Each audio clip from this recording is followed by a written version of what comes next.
With Steam's RTS Fest already underway, there's going to be some absolutely awesome real-time strategy games that you'll be able to play for absolutely free.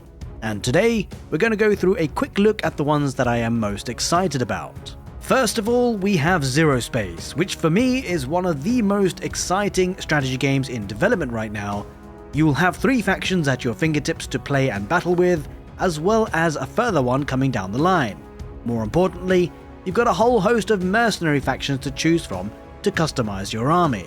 It's set to have a really rich and detailed campaign, where your decisions shape the storyline itself, and a massively multiplayer online galactic war mode with co-op missions to battle and conquer planets across the galaxy. What I am most excited about for Zerospace is that it is taking the very best features of real-time strategy games that are familiar to everyone and also combining it with new game modes and campaign styles that haven't been seen too much in the RTS space, but they have been done fantastically well in other genres of games. You'll be able to play Zerospace during the free demo period between the 20th and 27th of January, and I highly recommend giving it a try. In this demo phase of Zerospace, amongst many different updates, you'll see a new Legion unit, new map updates, new in-game models, and also the developers have been working on new campaign missions and cinematics.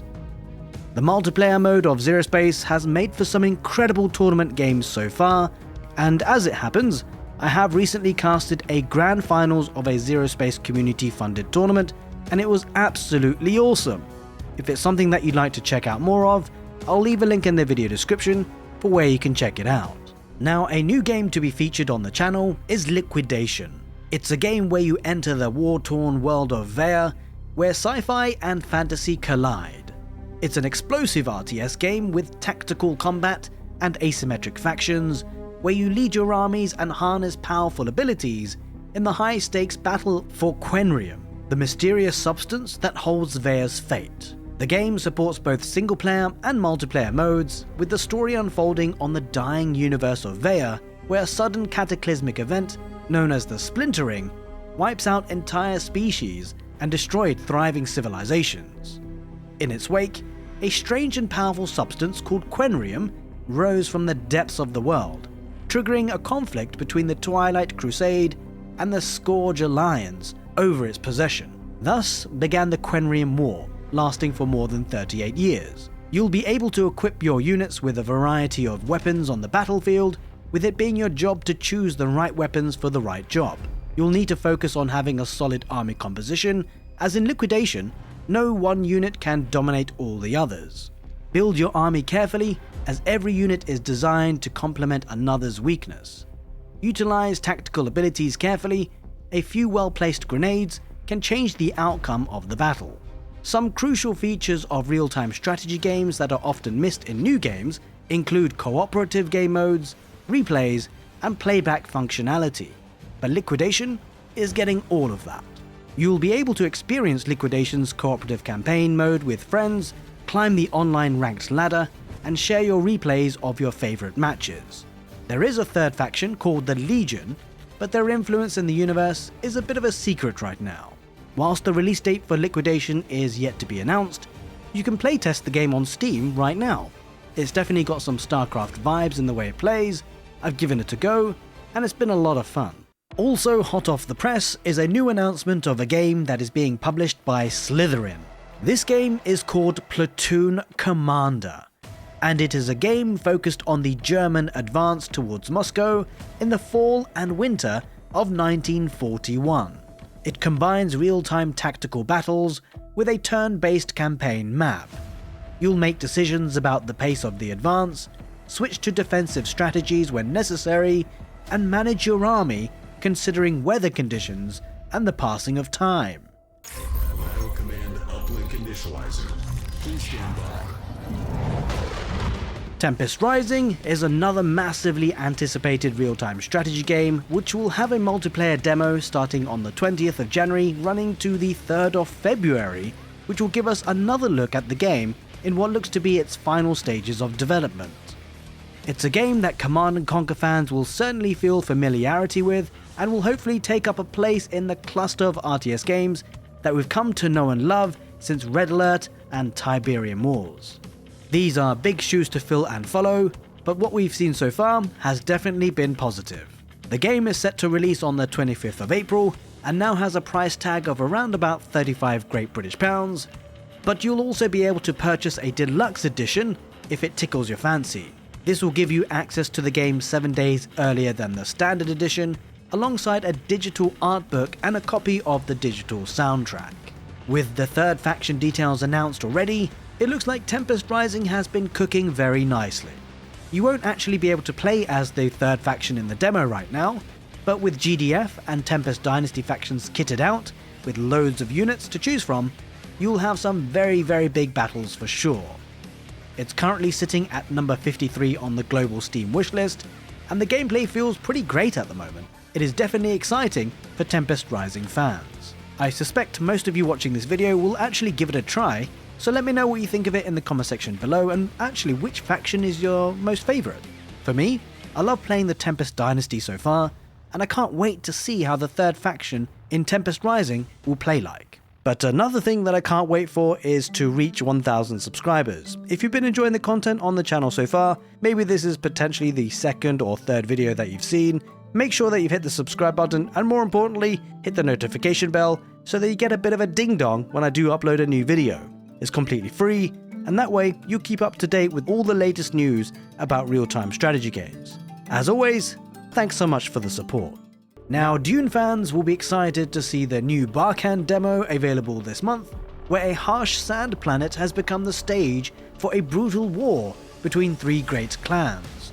The Clan of Power relies on the power of its heavy armored vehicles, the Clan of Will relies on speed and precision, making them deadly opponents, and the Clan of Trickery relies on high-tech solutions, plasma weapons, aviation, combat drones, and stealth technology.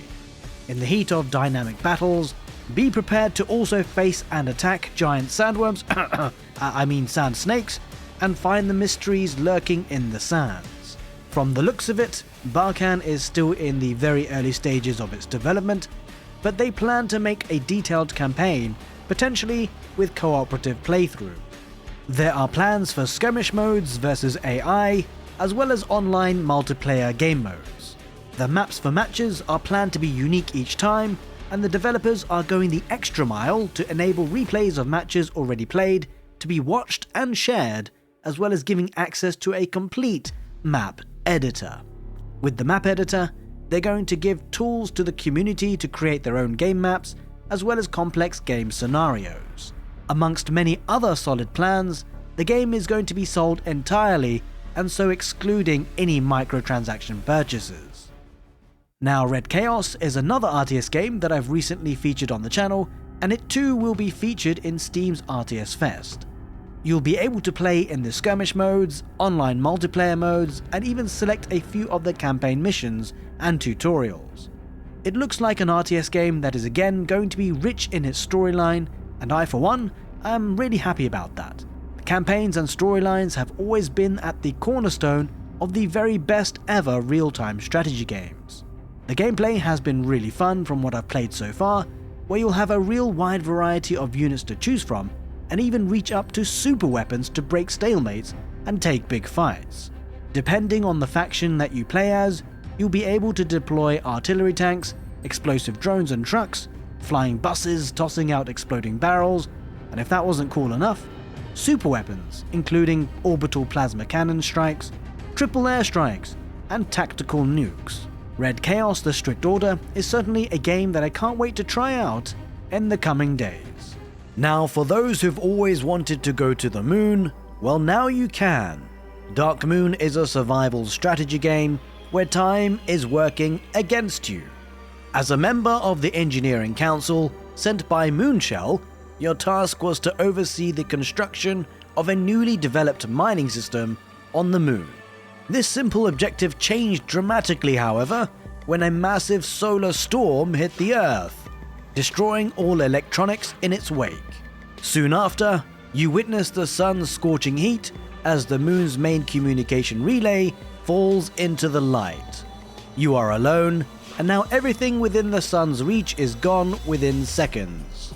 The light is your enemy, and the darkness is your salvation. The sun is destroying everything it touches. You must avoid its radiance. The Mechaplex, a giant general-purpose engineering vehicle, will stand as your base of operations. It will also serve as your getaway vehicle, thus plan your actions accordingly and escape the tireless enemy. You must constantly be moving forward. The game follows a non-linear campaign where you'll have a different experience with each playthrough, as each location and event may bring unpredictable results. Scan the terrain and the obstacles with your drones to prepare for what lies ahead. Embrace or beware of other survivors who will want to join your convoy. Gather minerals and use their properties to increase your chance of survival, but that will not be enough. You'll need to make impactful decisions, as you won't be the only one seeking a way out of this disaster. New crew members, some even pilots such as yourself, can join and bring you valuable abilities and new building platforms. But you will have to feed and shelter them. Will you help the unfortunate, or will you look out for yourself and not risk being betrayed? Keep in mind that your crew will also react to your decisions.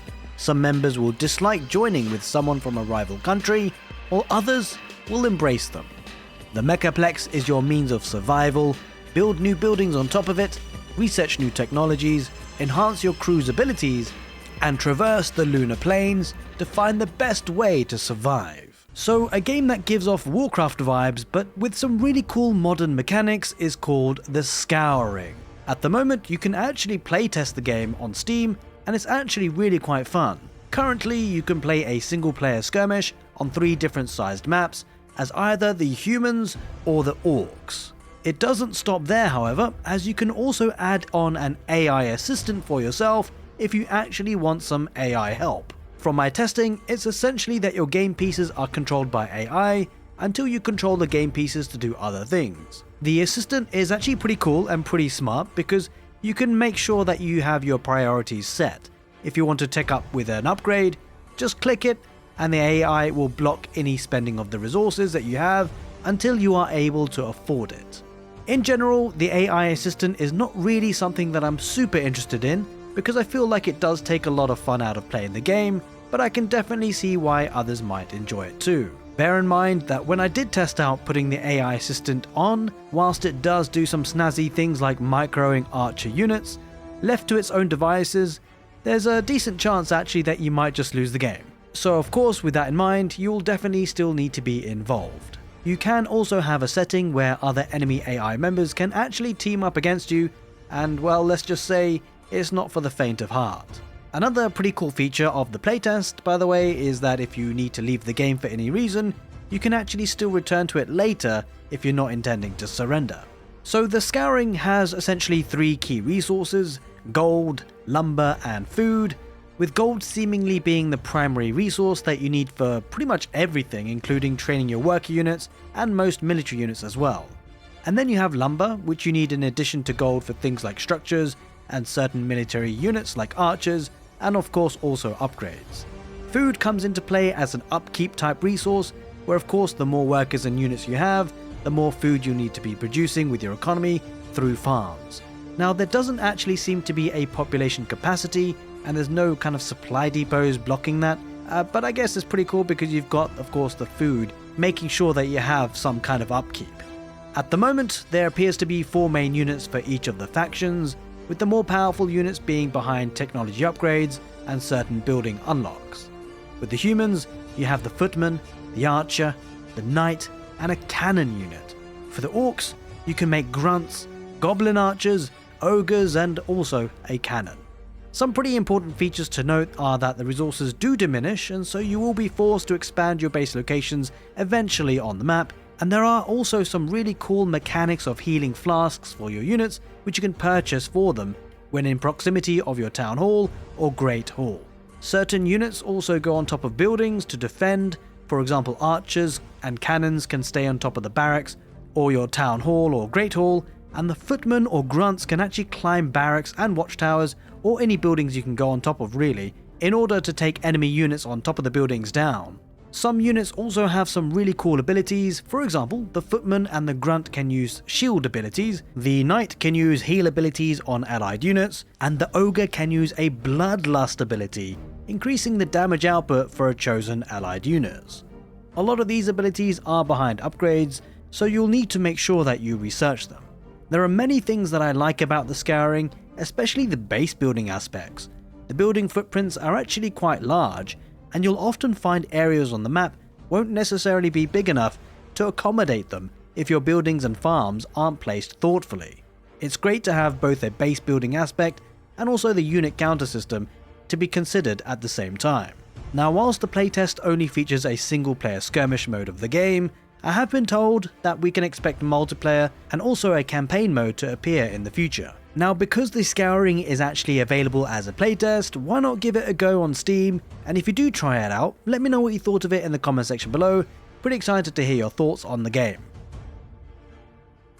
Including an upcoming campaign that will explore an unexpected military incursion in Europe, Global Conflagration is a new upcoming RTS that gives off Company of Heroes vibes, with the on-map checkpoint control zones that rewards players for their presence on the battlefield.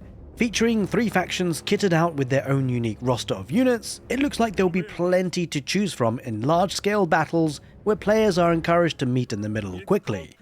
What's certainly exciting for me is the level of aerial units involved, and it looks like there's going to be plenty of player and unit abilities to overwhelm your enemy with called-in airstrikes, carpet bombings, and explosions. There's lots to see, lots of explosions, and you know what? I think I've been missing an RTS like this for quite some time. Now, whilst there were plans for early access to the game being available this year, the developers have since decided to delay the timeline a little bit to make sure the game comes with all the essential features expected of an RTS game, along with enough content to keep players engaged and entertained. It seems like a very sensible decision to me, and I'm certainly looking forward to seeing future updates. With all this in mind, however, you can actually play a demo version of Global Conflagration on Steam right now as part of the Steam RTS Fest. It's certainly an interesting time to be a real-time strategy game fan. In fact, you'll be able to see a lot more of what you should get excited about for real-time strategy games in the next video, and that's on your screen to click right now. Wishing you a very fantastic and prosperous 2025, and I'll see you next time.